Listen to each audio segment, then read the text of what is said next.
Where do I start? Baldur's Gate 3 pulled me into the game and kept my attention from start to finish. Just when I started thinking, oh yeah, I know exactly where this story is going now, they'd add a twist. Each act significantly changed my assumptions on where the story was going.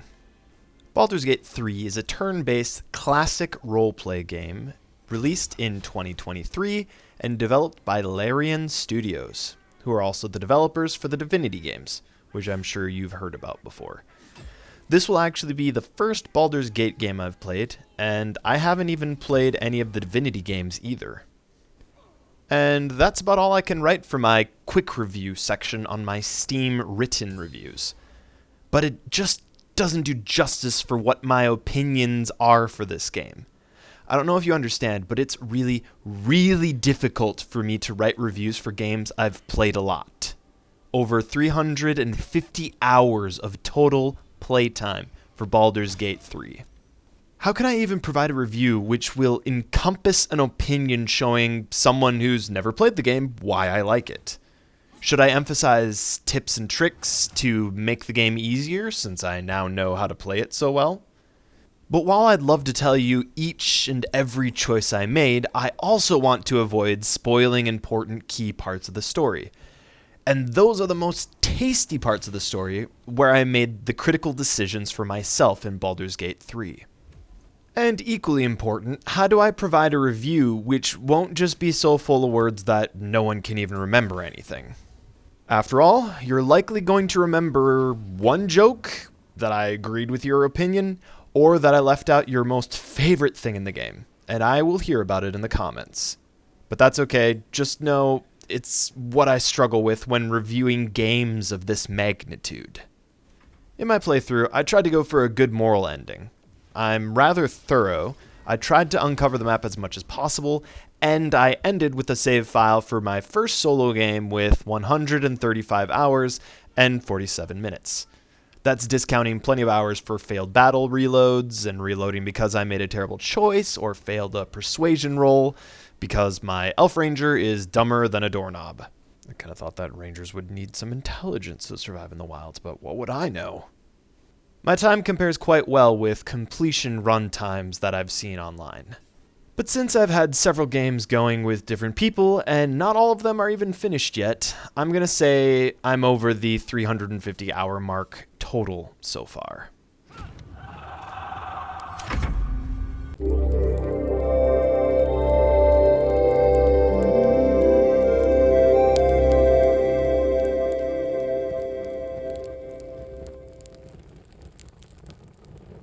Nothing's more popular with the kids these days than kicking off a review with a mature content age disclaimer.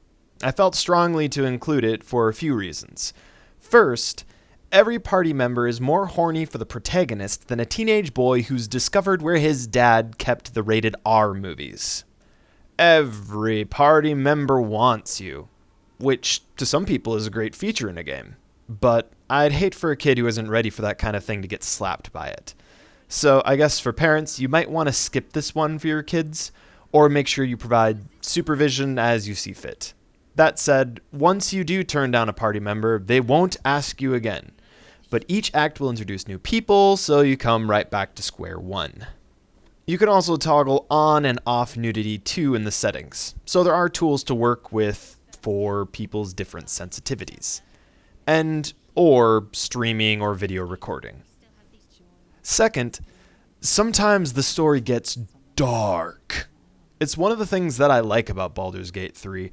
If I want, I can be Holy Saint Atratzu, or I can be the evil murderer Atratzu. While I'm not personally one to shy away from violence and gore, the intent behind it does affect me.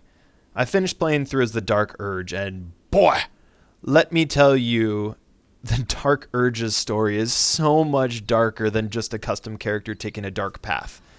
Much like Knights of the Old Republic, where I played through as a selfless saint, saved everybody, it's really tough on me to play through again as the opposite, especially right after getting a good ending the day before. I worked so damn hard to save and protect these tieflings throughout the game, and here I am, in Act 1 again, murdering and sowing seeds of chaos so that I can march on into the Druid Grove with the goblins and destroy them all. There are those characters which were douchebags to begin with, which were easy to kill, like Koga.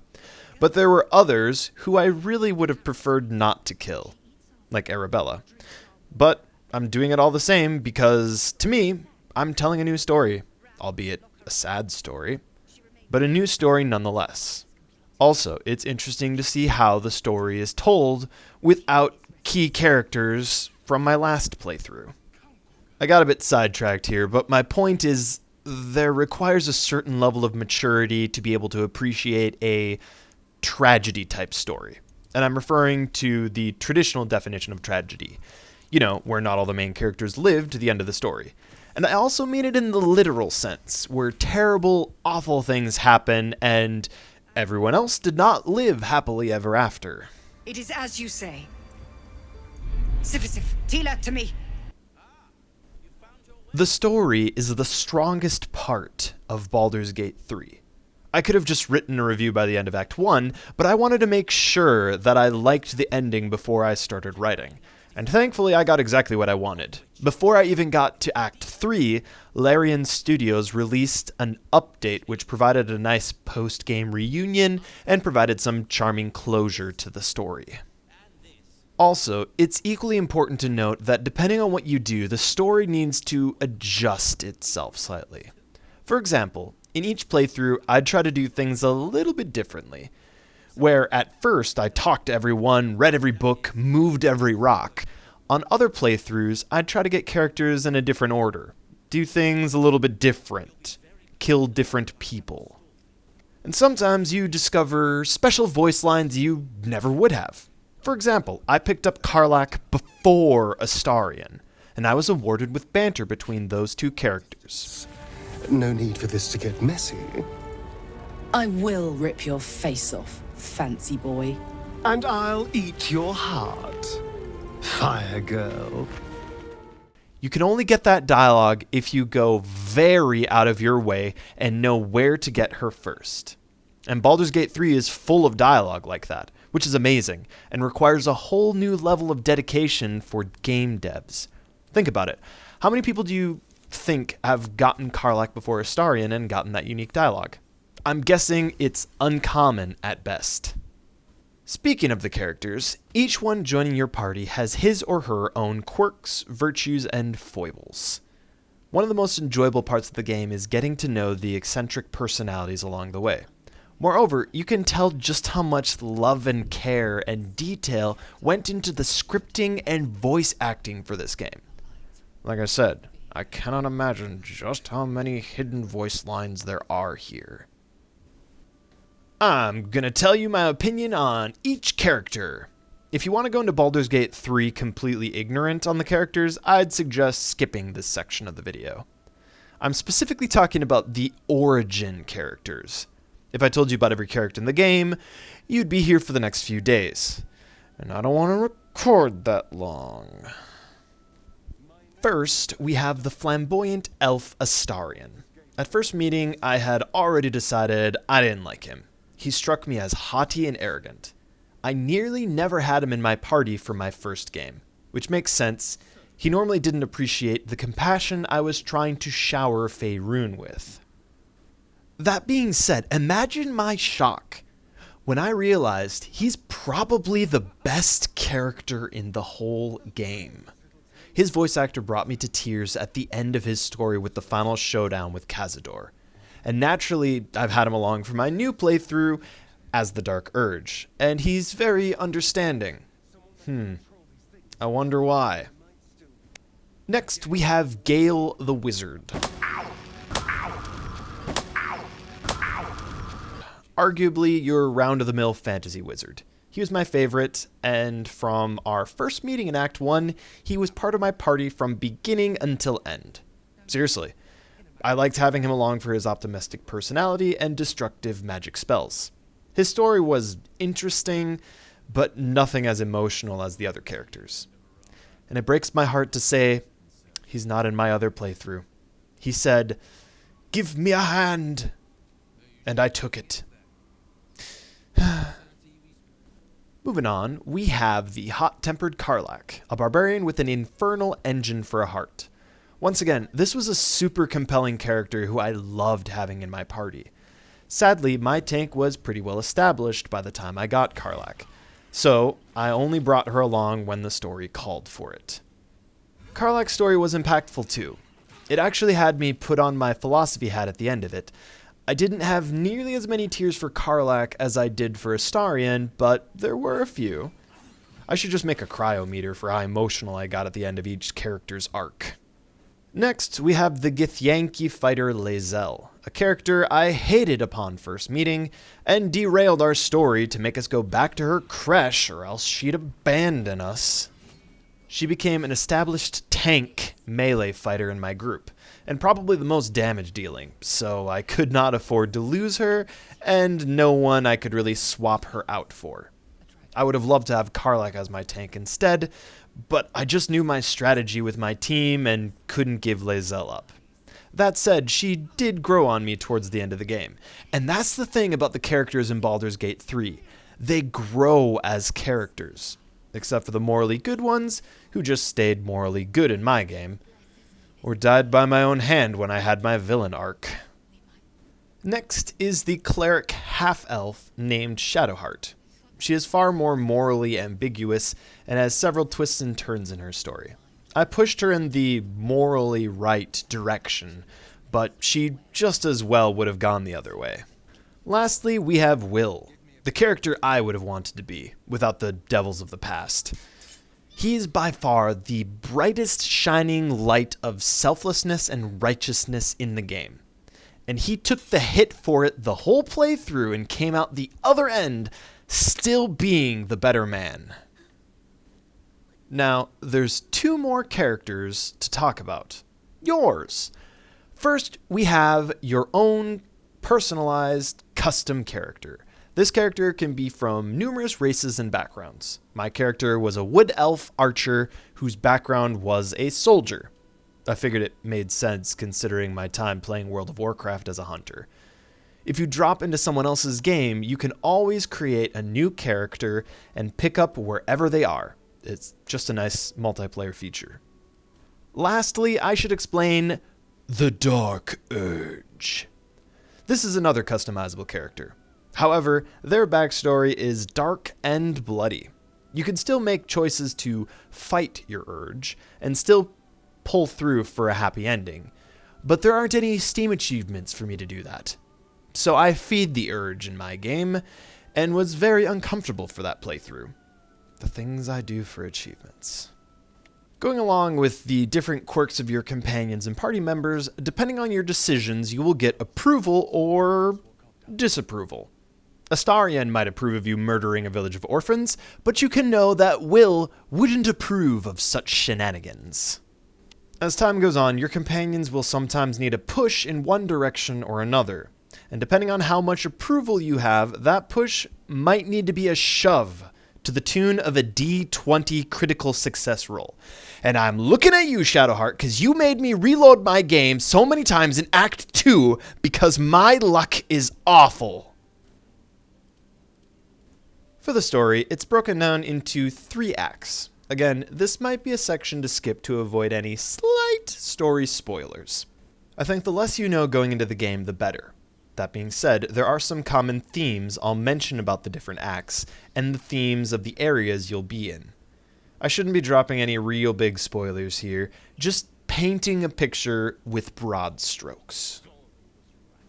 Act 1 I would title The Nautiloid, the Forest, and the Underdark. You're just getting set up as adventurers, you're learning about your companions, everyone's new, no one knows each other. Why does Karlach keep calling me soldier?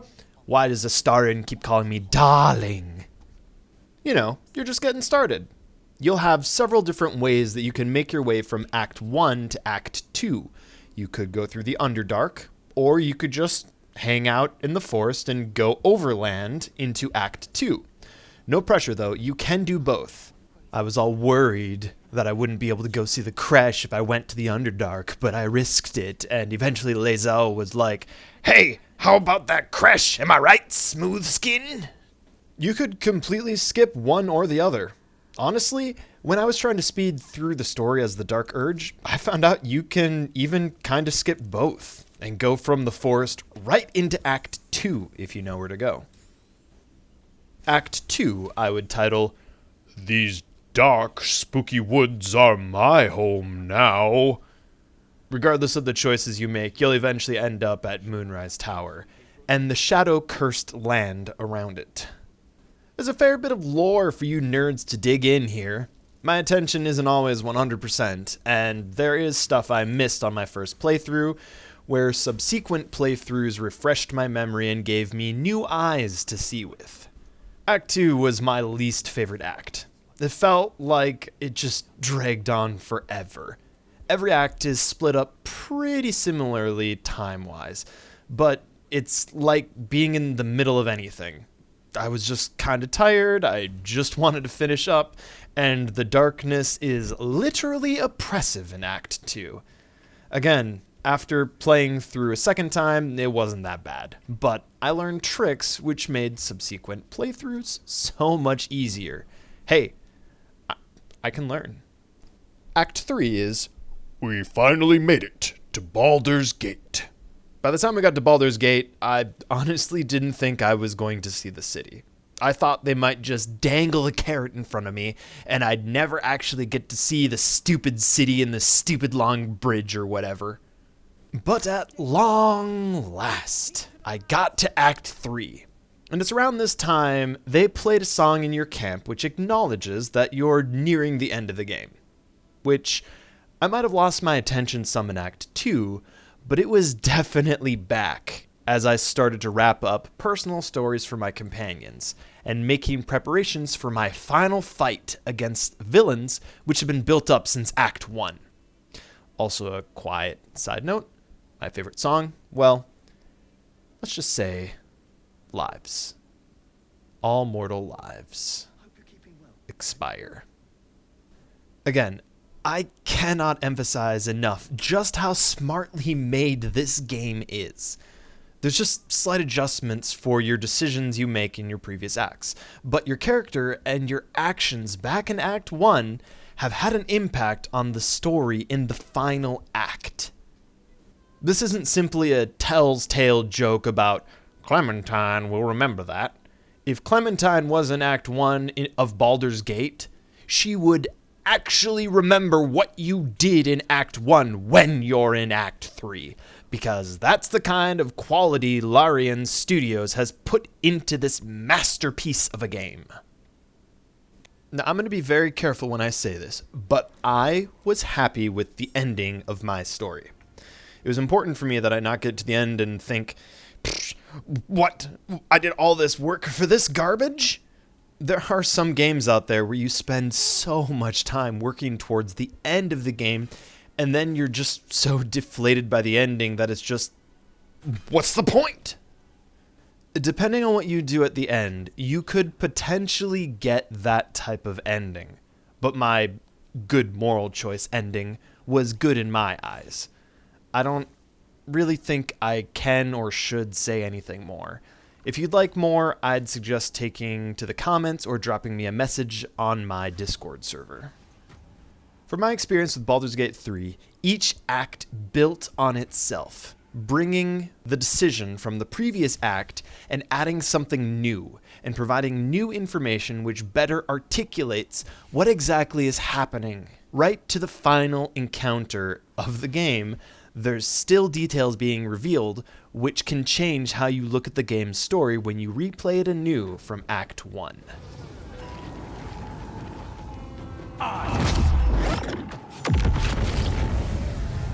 First things first. When it comes to gameplay, there is one detail that rises to the forefront of my mind: dice rolling.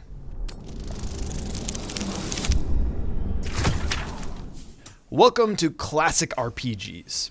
I've played some RPGs where the dice rolling happens in the background, like with KOTOR 1 and 2. That's the Old Republic 1 and 2. But in Baldur's Gate 3, your dice rolls take a far more central role, literally.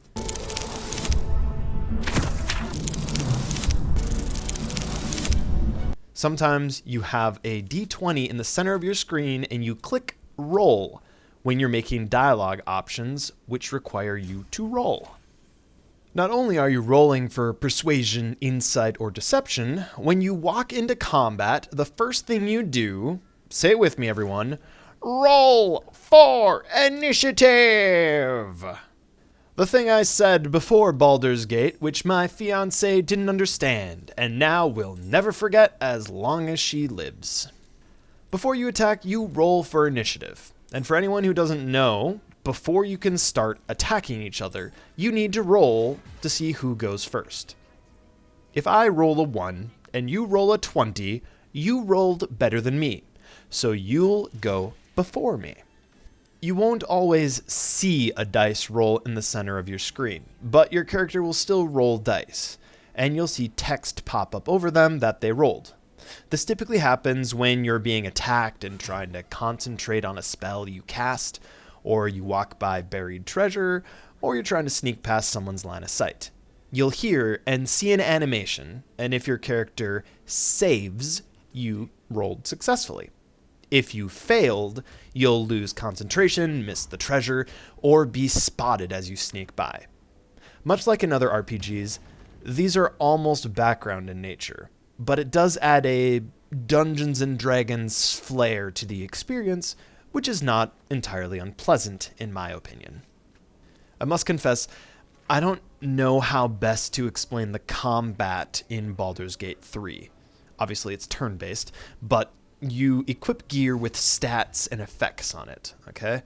And your character has stats and effects which you take into consideration with that equipment.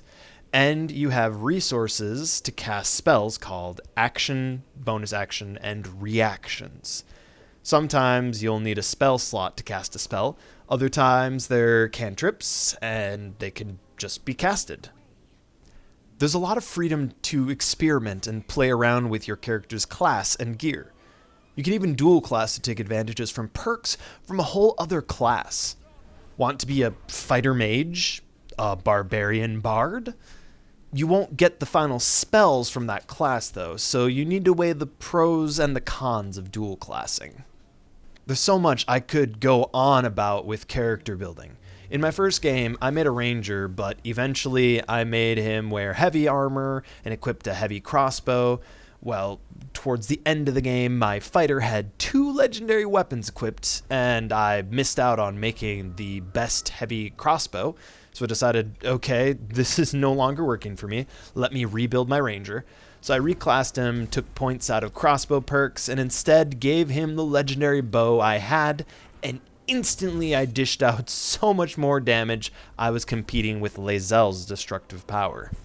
One of my favorite builds I saw was my younger brother who picked up a spider companion as a ranger, then dual classed into a druid so he could turn into a spider too. One of my own projects has been to try to get as many actions and bonus actions as possible, and then literally beat people with my weapons. But, just like I said, there's a lot of freedom to experiment.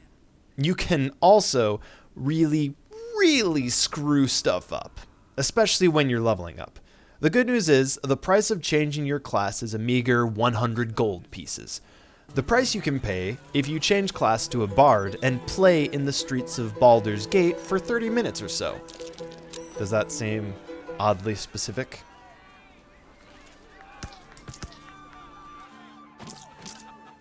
Moving on to platform.